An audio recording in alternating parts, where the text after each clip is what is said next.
Je vous salue, peuple de Dieu, à tous mes frères et à toutes mes sœurs en Christ, bonsoir et bienvenue dans l'église des révélations. Une fois de plus, je suis parmi vous et je suis heureux. Je vous le dis à chaque message que je suis content de voir que vous venez prendre connaissance des nouvelles révélations que le Père éternel nous donne chaque jour dans cette année 2025. C'est pour cela que je vous dis que je me réjouis et que je suis heureux.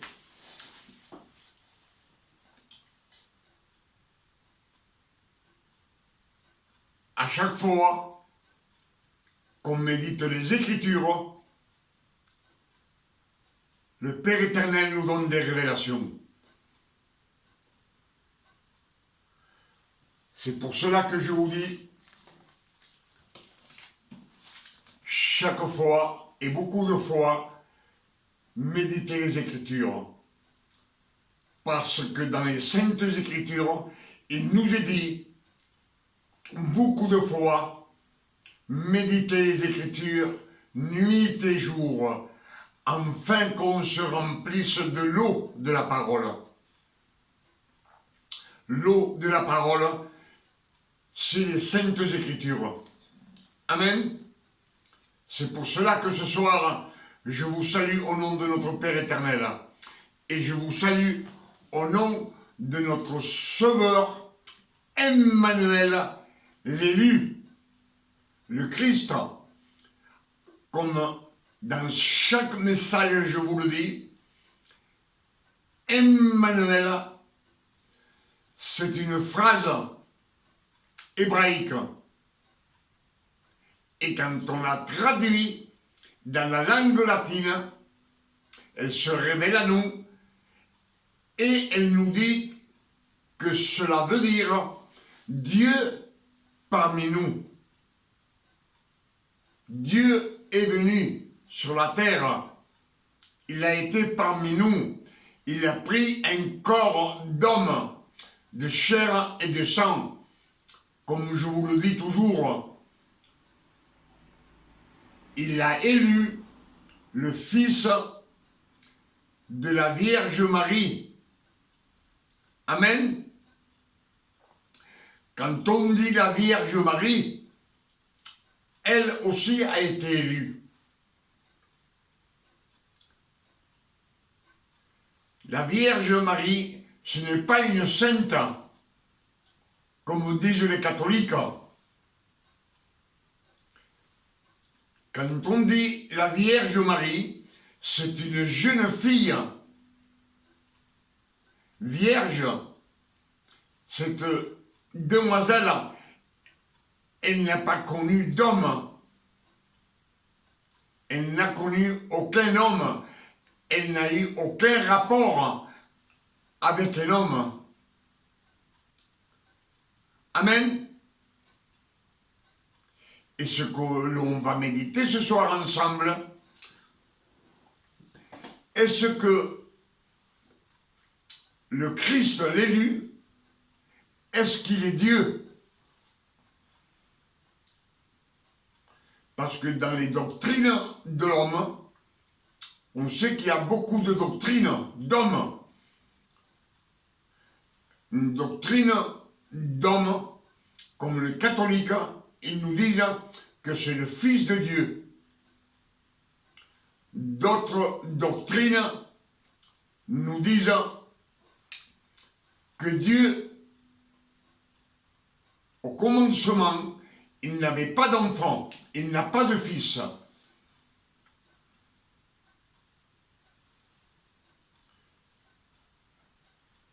On sait que les musulmans disent que le Père éternel n'a pas de fils. Les pharisiens, les séduisiens, les lévites, les escribes, ils disent que que le Christ, ils n'ont pas reconnu comme le Fils de Dieu que c'est un prophète. Et là, ce que nous allons méditer ensemble, voir, d'après tout ce qu'on a entendu, ce que nous disent les Saintes Écritures. Les Saintes Écritures, c'est la vérité. Amen. On sait que dans les Écritures, quand on les médite nuit et jour, on sait que le Père éternel nous donne des révélations. Quand on se remplit de la parole, de l'eau de la parole. L'eau de la parole, c'est les Saintes Écritures. Amen.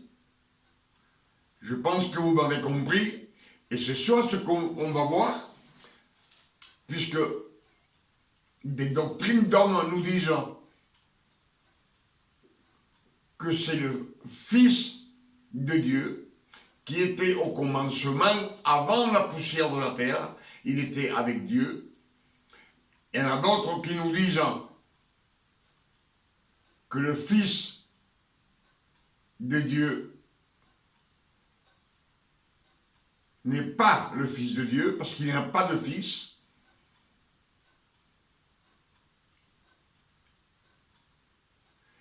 Et d'autres attestent que le Christ, l'élu, c'est Dieu lui-même. Alors on sait que le Christ est né sur la terre par une femme, par la Vierge Marie. Comme je vous ai dit, la Vierge, c'est pas une sainte. Elle a été baptisée du Saint-Esprit par l'ange Gabriel. Mais c'est pas une sainte. C'est une demoiselle, une femme.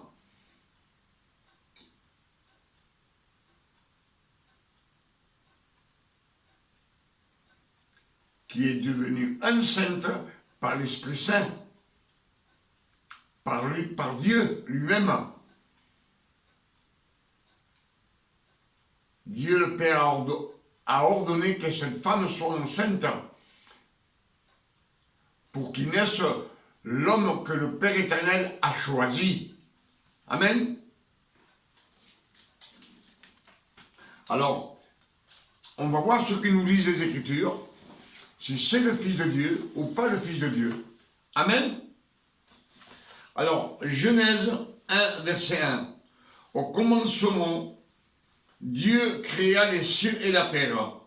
La terre était informe et vide, et l'Esprit de Dieu se mouvait au-dessus des eaux.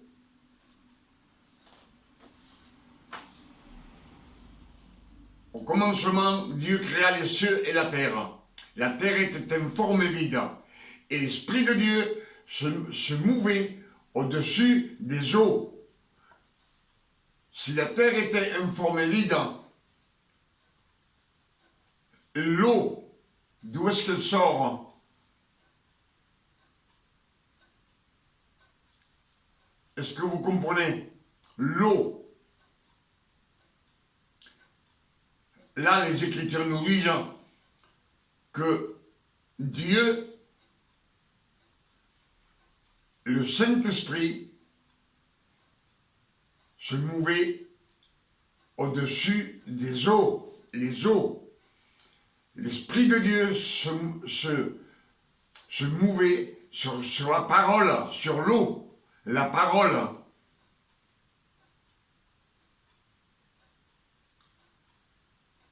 Amen. L'eau, c'est la parole de Dieu. La parole, c'est celle qui créa les cieux et la terre. C'est la parole. Comme au commencement, il nous dit, car les ténèbres recouvraient l'abîme. Et Dieu dit que la lumière soit, et la lumière fut. Pourtant, il n'y avait pas de soleil, ni de lune, ni des étoiles pour éclairer la terre. Parce que la lune, le soleil et les étoiles ont été créés 4 jours après. 4 jours après que le Père éternel ait dit que la lumière soit et la lumière fut. Amen. Donc, là, on ne voit pas qu'il y a de fils. Aucun fils, aucun Jésus, comme on dit, aucun Christ. Il n'y a que Dieu, l'Esprit Saint et la parole. L'eau, la parole.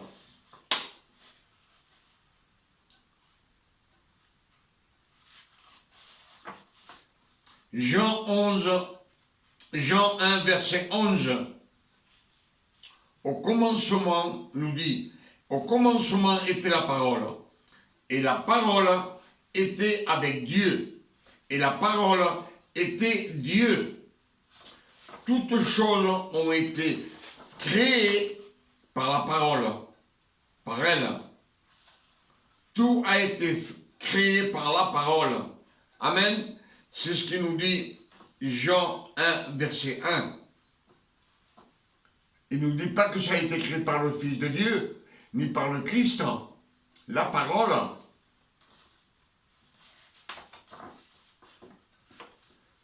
Genèse 3, verset 15. Dieu dit à Satan, à Lucifer, je mettrai la postérité de la femme entre toi et elle. Et sa postérité t'écrasera la tête. La postérité de la femme t'écrasera la tête. Dieu dit à Lucifer, à Satan, au serpent. C'est ce que Dieu dit au serpent, à Lucifer. Dieu vient de prophétiser que dans le futur, 4000 années plus tard, doit naître un homme de chair et de sang, et que la parole doit être faite chair et mise dans ce corps d'homme de chair et de sang, comme vous et moi-même. Amen.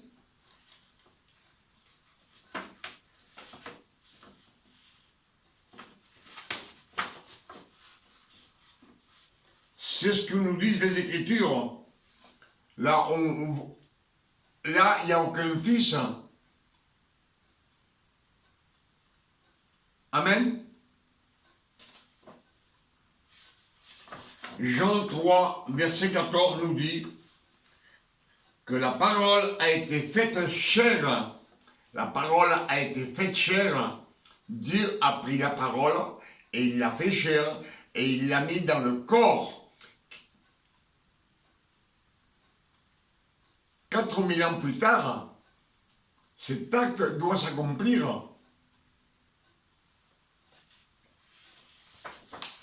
C'est pour cela que Ésaïe 49, verset 1 nous dit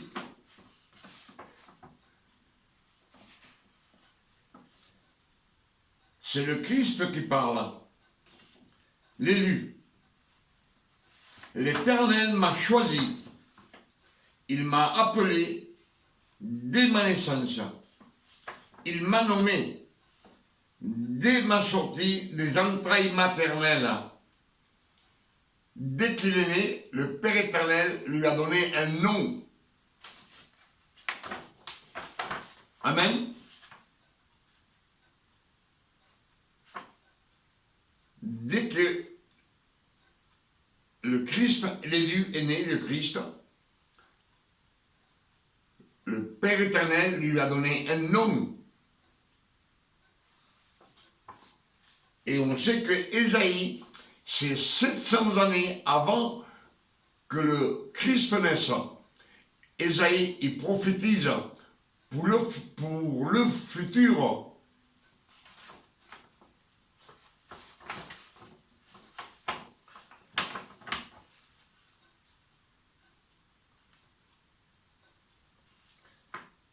Ésaïe 49, verset 1 nous dit, c'est le Christ lui-même qui parle élu. L'Éternel m'a choisi, il m'a choisi, dit le Christ. Il m'a appelé dès ma naissance. Il m'a nommé, il m'a donné un nom dès ma sortie des entrailles maternelles, dès qu'il est né. Et Ésaïe 42, verset 1, dit, Dieu dit, je vous envoie mon serviteur. Je vous envoie mon serviteur. C'est pas mon fils. Mon serviteur, il envoie un ouvrier, un travailleur. Il nous dit bien, en lui j'ai mis mon esprit. Et je l'aiderai. Et lui, il annoncera la justice de Dieu au monde entier. La justice de Dieu, ce sont les 10 commandements, ceux que le Père éternel a mis dans les cœurs du monde entier. Croyants et pas croyants. Amen. Mais là, il n'y a aucun nom de fils. Ésaïe 7, verset 14, nous dit, la Vierge aura un fils, la Vierge Marie. C'est pas une sainte, c'est une demoiselle.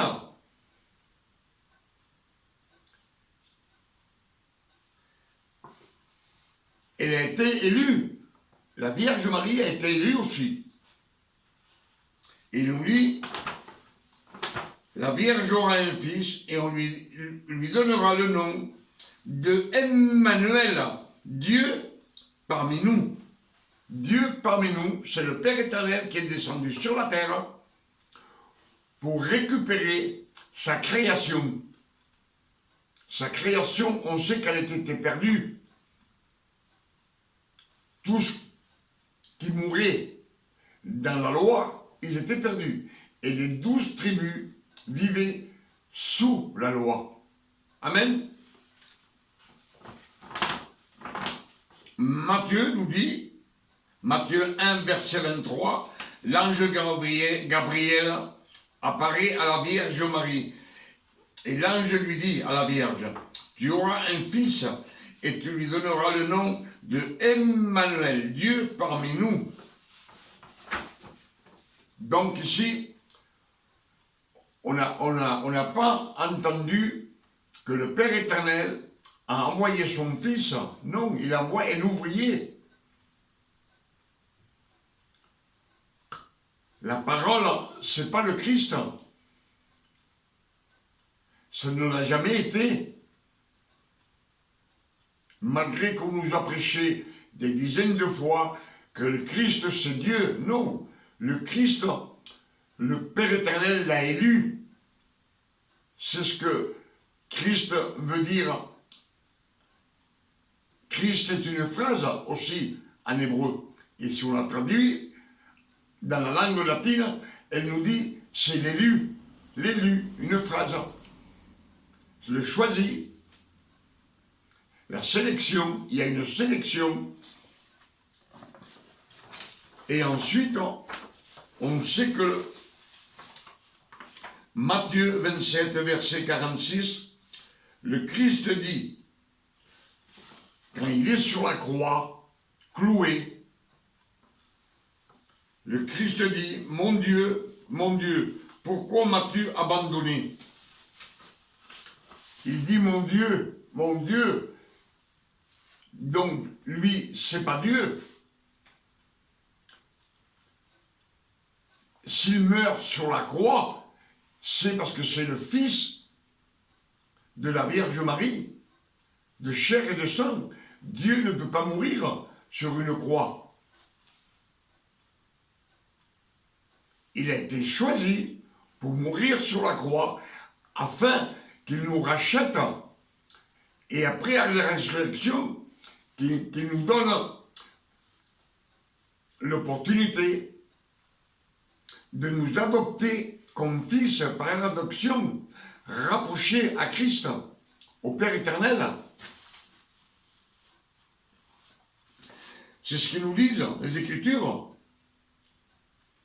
mon Dieu, pourquoi tu m'as abandonné? Donc Dieu, il est parti, il l'a laissé. C'était pas Dieu le Christ, ni son fils non plus. Son fils, il a été adopté le premier, le fils de la Vierge Marie, il a été le premier entre ses frères adoptés. Amen. C'est ce que nous disent les Écritures.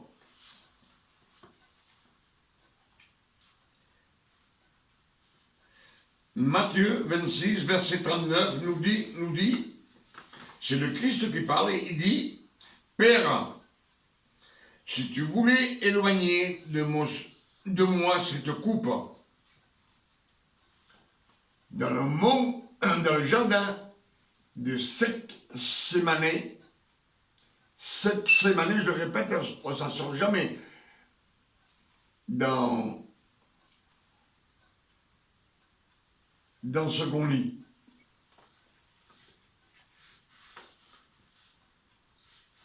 Père, si tu voulais éloigner de moi cette coupe, il le répète 3 fois. Pourquoi 3 fois? Parce que le Père éternel, il ne veut pas. Le Fils de la Vierge Marie a été destiné à mourir sur la croix pour racheter tous ceux qui sont sous la loi et en plus de nous donner l'opportunité d'être adoptés comme fils, adoptés, sélectionnés. Amen.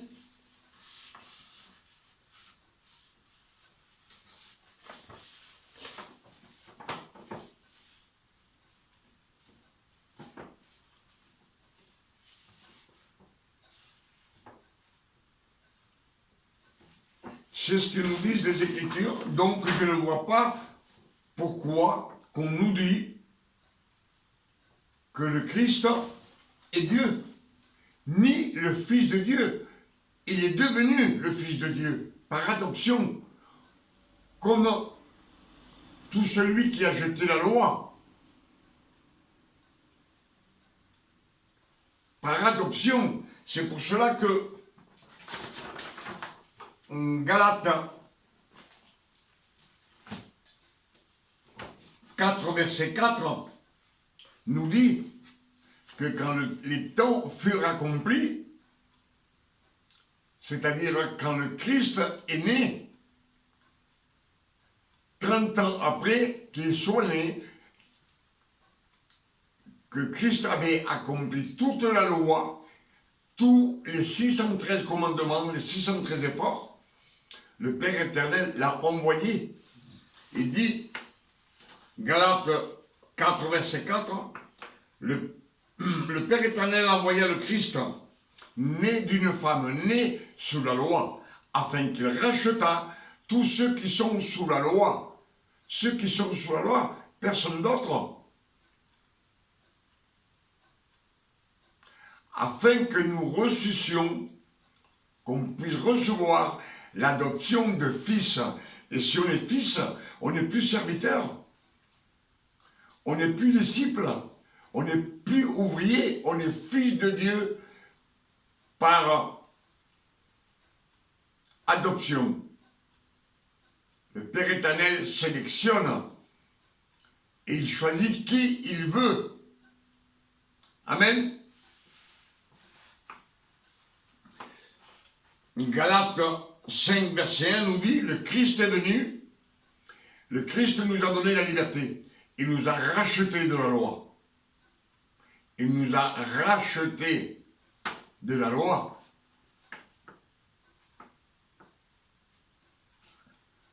S'il nous a rachetés de la loi, c'est que les plus ouvriers, il nous dit, ne vous laissez plus mettre sous le yugo de la servitude. La servitude, c'est un serviteur.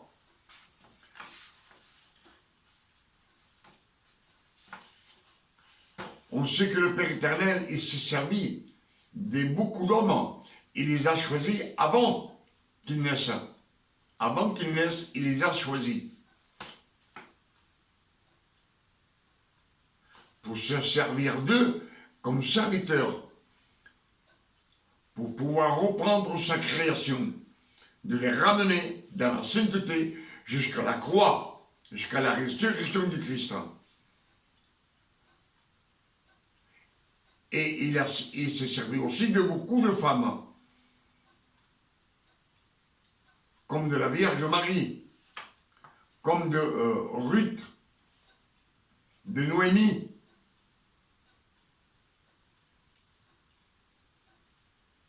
Amen. Il les a pris comme servantes, tout cela pour qu'ils naissent les descendances, que Dieu, comme il nous dit, pour que la descendance de Dieu subsiste, le choix. Amen. Donc, la loi nous dit de faire, et la grâce, elle pourvoit pour nous.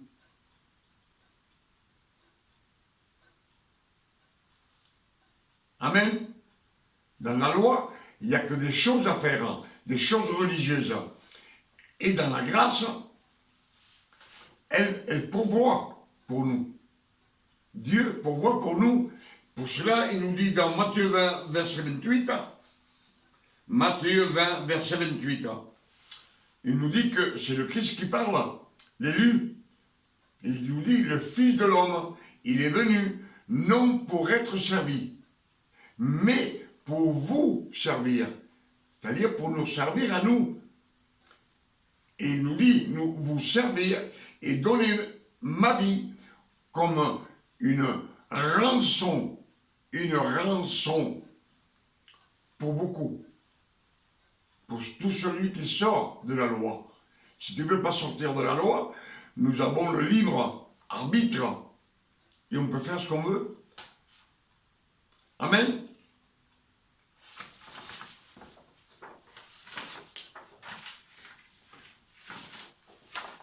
Dieu fait une sélection. C'est pour ça que je vous dis que Romains 9, versets 10 et 11 nous dit des enfants de Rebecca avant qu'ils naissent, avant qu'ils aient connu le mal et le bien. J'ai aimé Jacob et j'ai haï Ésaü, afin que la sélection subsiste, la sélection de Dieu subsiste pour toute l'éternité. C'est ce qu'ils nous disent. Et Matthieu 22, verset 14, nous dit beaucoup d'appelés et peu d'élus. S'il y a beaucoup d'appelés et peu d'élus, c'est qu'il y a une sélection. Et il y a un choix. Le Père éternel, il est omniscient et il voit. Quand vous êtes dans les entrailles de votre mère, Dieu voit quand vous êtes vieux. Il voit votre vie et il sait ce que vous êtes. C'est pour ça aussi qu'il a choisi les gentils. Pourtant, eux, ils ne croyaient pas en Dieu. Pierre, il a été choisi parmi les 12 apôtres pour aller prêcher aux gentils, à la famille de Corneille. Et en prêchant la parole du Christ, tous ont été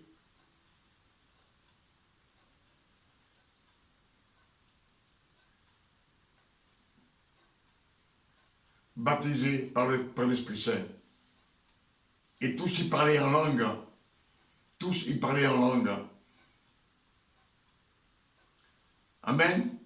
Eux, ils n'avaient pas besoin d'être baptisés dans l'eau, ni dans une rivière. Ils étaient déjà baptisés par le Saint-Esprit. Amen. On a médité beaucoup de choses ce soir. le Père éternel nous a donné beaucoup de révélations dans cette année 2025. Et il nous dit que dans les Écritures, Jésus n'est pas le Fils de Dieu au commencement. Il a été adopté comme nous, sélectionné et adopté. Il a été adopté le premier de ses frères, le premier d'entre ses frères. C'est ce que nous disent les Écritures. Si les Écritures nous disent que le Christ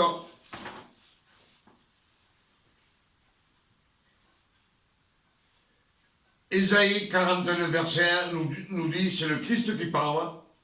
L'Éternel m'a choisi, il m'a appelé dès ma naissance, il m'a nommé dès ma sortie des entrailles maternelles. Dès ma sortie des entrailles maternelles, il lui a donné un nom. C'est ce que dit Matthieu 1, verset 23. L'ange Gabriel est venu voir la Vierge Marie et il lui a dit, tu auras un fils et tu lui donneras le nom de Emmanuel, Dieu parmi nous. Donc c'est le Père éternel qui est venu sur la terre. Amen. Pour toutes ces révélations que le Père éternel nous a données ce soir, dans cette année 2025, je dis merci, Père, 1000 fois merci.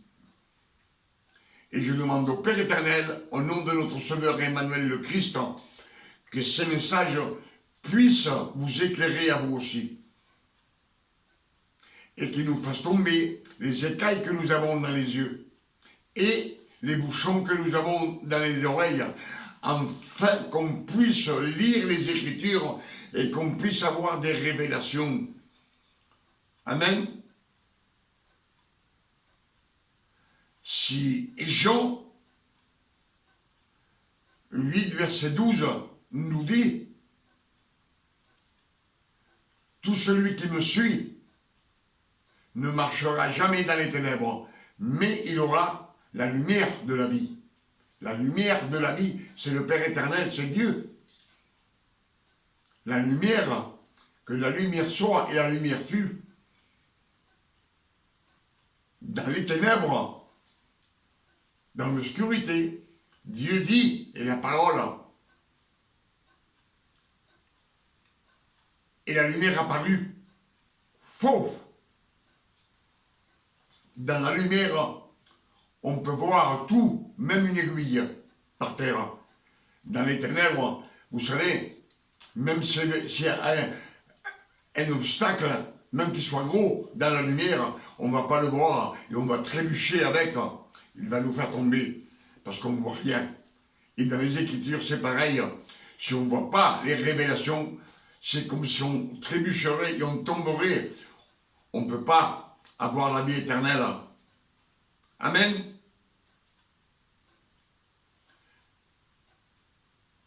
Pour toutes ces révélations, je dis merci Père éternel. Le nom de Dieu soit béni et glorifié et sanctifié sur la terre comme au ciel. Et qu'il nous envoie vite fait, très bientôt, qu'il nous envoie le Fils. Chercher Emmanuel le Christ qui vient chercher l'Église, ses élus. Amen. Ses élus, ceux qu'il a rachetés avec son sang précieux. C'est Galates 5, verset 1 qui nous dit, le Christ est venu nous donner la liberté. Il nous a affranchis de la loi. Il nous a affranchis. Il l'a payé avec son corps, avec ses douleurs, ses souffrances, avec son précieux sang. C'est avec ça qu'il nous a rachetés. Et il nous dit, ne vous laissez plus mettre sur le yugue de la loi, de la servitude. Restez fils de Dieu. Amen. À demain, si le Père éternel nous le permet. À chaque fois, je dis à demain, si Dieu nous le permet. Si je vous dis ceci, c'est parce qu'on est à la fin des temps. Et le Christ est prêt de venir. Il peut venir dans 1 heure, comme demain matin, comme dans 10 jours, on ne sait pas, comme de toutes les manières, pas dans des années, hein, croyez pas, il est prêt à venir. Tous les signes se sont accomplis. Amen. Que Dieu vous garde et vous bénisse avec ce message que le Père éternel nous a donné dans cette année 2025. Amen.